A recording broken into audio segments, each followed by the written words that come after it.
Beyblade एक ऐसा anime और टॉय फ्रेंचाइज जिसने लाखों लोगों के दिलों में अपनी जगह बनाई थी। इसके अनफॉरगेटेबल कैरेक्टर्स, एपिक बैटल्स और थ्रिलिंग टूर्नामेंट्स ने अर्ली 2000 के दशक में धमाल मचा दिया था। लेकिन इतनी बड़ी कामयाबी के बावजूद बेब्लेड का मैजिक धीरे धीरे खत्म हो गया और फैंस पूछने लगे व्हाट वेंट रॉन्ग। आज हम बेब्लेड की राइज और फॉल की कहानी एक्सप्लोर करेंगे।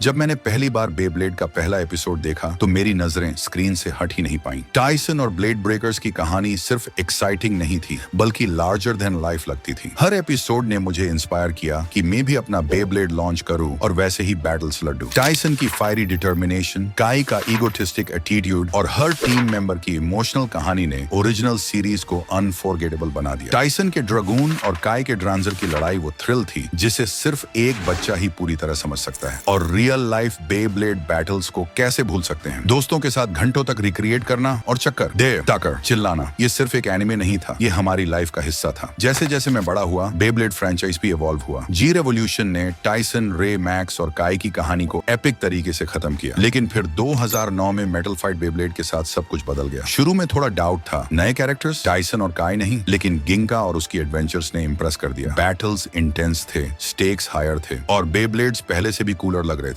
अलग था पर अच्छा था। नेमेसिस क्राइसिस आर्क ने कुछ सबसे ड्रामेटिक मोमेंट्स दिए। गिंका का वर्ल्ड को बचाने के लिए लड़ना मुझे याद दिलाता है कि मैंने इस फ्रेंचाइज को इतना प्यार क्यों किया। फिर 2015 में आया बेब्लेड बर्स्ट और यहीं से सब कुछ थोड़ा अलग लगने लगा। कुछ समय तक ये फन था लेकिन ऐसा लग रहा था कि कुछ मिसिंग है। इमोशनल वेट और इंटेंस राइवलरीज अब नहीं थे। गलत मत समझो, बेब्लेड बर्स्ट में भी कुछ मोमेंट्स थे और बर्स्ट फिनिशेस का आइडिया कूल था। लेकिन टाइसन और गिंका के साथ बड़े हुए फैंस के लिए ओवरली प्लेफुल टोन और प्रिडिक्टेबल स्टोरी लाइन्स उतने रेजोनेट नहीं कर पाए। और हर सीजन में नया हीरो लाने का फंडा मुझे आज भी समझ नहीं आता है। ओके, मैं मानता हूँ वोल्ट और आयघर जैसे हीरो स्कूल हैं, बट फिर भी यार अब ये साफ हो चुका था कि फ्रेंचाइज का फोकस स्टोरी टेलिंग से ज्यादा टॉयज बेचने पर था। नए बेब्लेड मॉडल्स की लगातार स्ट्रीम ओवरवेलमिंग लगने लगी और एनिमे एक लंबे कमर्शियल जैसा लगने लगा। कैरेक्टर्स के साथ कनेक्ट करना मुश्किल हो गया। मुझे थोड़ा दुख हुआ। वो बेब्लेड जिसे देखकर मैं अपनी सीट से उछल पड़ता था, उसने अपना हार्ट खोने लगा। बेब्लेड मेरे बचपन का इतना बड़ा हिस्सा था। वो सुबह जल्दी उठकर एपिसोड्स देखना या स्कूल बंक करके एपिसोड्स देखना और अपने छोटे भाई के साथ भंवरों की बैटल करना और ड्रैगन या ड्राइगर जैसे पावरफुल बेब्लेड की ख्वाहिश करना। ये सिर्फ एक शो नहीं था, ये एक फीलिंग थी। आज भी जब टाइसन या गिंका की कोई क्लिप देखता हूँ तो वो खुशी के पल याद आ जाते हैं। लेकिन साथ ही ये भी लगता है कि फ्रेंचाइज ने ओल्डर फैंस के लिए उस मैजिक को बनाए रखने की कोशिश क्यों नहीं की। तो आखिर गलत क्या हुआ, इसके बारे में डिटेल में समझते हैं।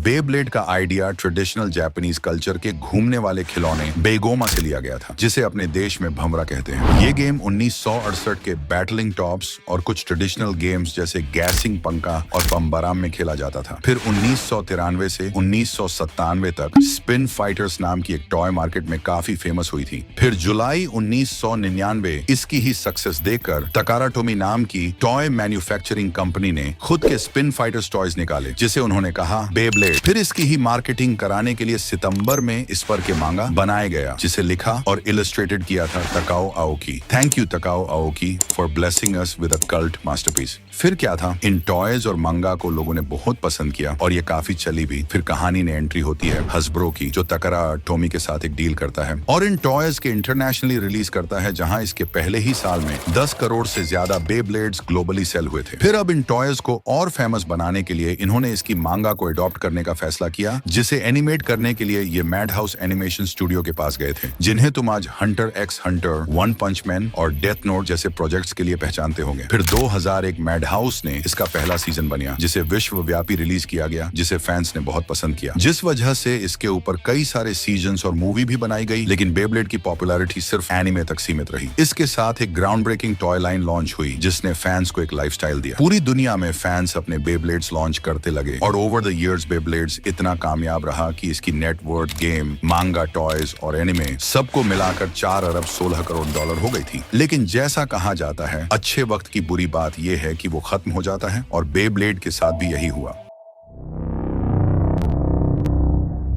2015 में बेब्लेड बर्स्ट आया और यहीं से सब कुछ थोड़ा बदल गया। बर्स्ट ने यंगर ऑडियंस को टारगेट किया। नई मैकेनिक्स जैसे बर्स्ट फिनिश इनोवेटिव तो थी, लेकिन इसका एग्जीक्यूशन वीक था। बर्स्ट की टोन प्लेफुल और लाइट हार्टेड थी। पुराने फैंस को यह बदलाव डिस्कनेक्ट करता था। रिपीटेटिव प्लॉट लाइंस और शैलो स्टोरी टेलिंग के कारण बर्स्ट ओल्डर फैंस को कनेक्ट नहीं कर पाया और हर सीजन में नया मांगा, राइटर और एनिमेशन स्टूडियो की वजह से स्टोरी में हर बार थोड़ी ज्यादा ही अलग महसूस हो रही थी और फैंस ने महसूस किया कि फ्रेंचाइज ने अपनी सोल खो दी है। ओरिजिनल सीरीज का हार्ट और डेप्थ अब सिर्फ फ्लैशी बैटल्स में बदल गया है और सबसे बड़ी वजह बेब्लेड ने टॉयज पर ज्यादा फोकस कर लिया और स्टोरी टेलिंग को भुला दिया। जिसे हर नई सीरीज के साथ नए बेब्लेड मॉडल्स मार्केट में आ रहे थे, उसने वो इमोशनल डेप्थ और राइवलरीज खो दी जिसने इसे ग्लोबल फिनोमिनन बनाया था। और आज के एनिमे वर्ल्ड में कंपटीशन बहुत ज्यादा है। डीमन स्लेयर और अटैक ऑन टाइटन जैसे मॉडर्न हिट्स ने स्टोरी टेलिंग, एनिमेशन और कैरेक्टर डेवलपमेंट के नए स्टैंडर्ड सेट कर दिए हैं। इनके सामने बेब्लेड का स्पिनिंग टॉप्स वाला सिंपल प्रेमिस सबको आउटडेटेड लगने लगा है। लेकिन जैसा कहा जाता है, बुरे वक्त की अच्छी चीज ये है कि वो भी खत्म हो जाता है। बेब्लेड के पास अब भी मौका है। अपनी रिच लेगेसी और पैशनेट फैन बेस के साथ ये कमबैक कर सकता है। सोचिए अगर टाइसन, काई, रे और मैक्स वापस आए, वो भी डीपर स्टोरी लाइन्स हों और उन फैंस का रिस्पेक्ट किया जाए जो इस फ्रेंचाइज को प्यार करते हैं। और ऐसा हो गया तो मुझे, तुम्हारा तो पता नहीं, पर मैं इसे जरूर देखूंगा।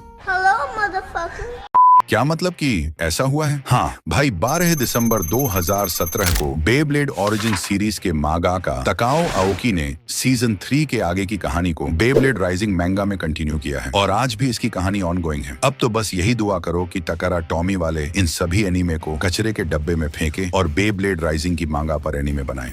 और साथ ही तैयार हो जाओ क्योंकि बेब्लेड की एक लाइव एक्शन मूवी आ रही है जिसे प्रोड्यूस कर रहे हैं जेरी ब्रुकहाइमर, जिन्होंने पायरेट्स ऑफ द कैरिबियन और टॉप गन, मैवरिक जैसी ब्लॉकबस्टर फिल्में बनाई हैं। अब बेब्लेड के बैटल्स बड़े पर्दे पर और भी धमाकेदार होंगे और साथ में इस पर काम कर रहा सोनी पिक्चर, जिन्होंने स्पाइडरमैन सिनेमैटिक यूनिवर्स बनाया है बिना स्पाइडरमैन के। अब इसमें खुश होना है या दुखी ये पता नहीं। वैसे अभी तक इस मूवी के बारे में ज्यादा डिटेल्स नहीं आए हैं, लेकिन फिल्म तो बन रही है भाई।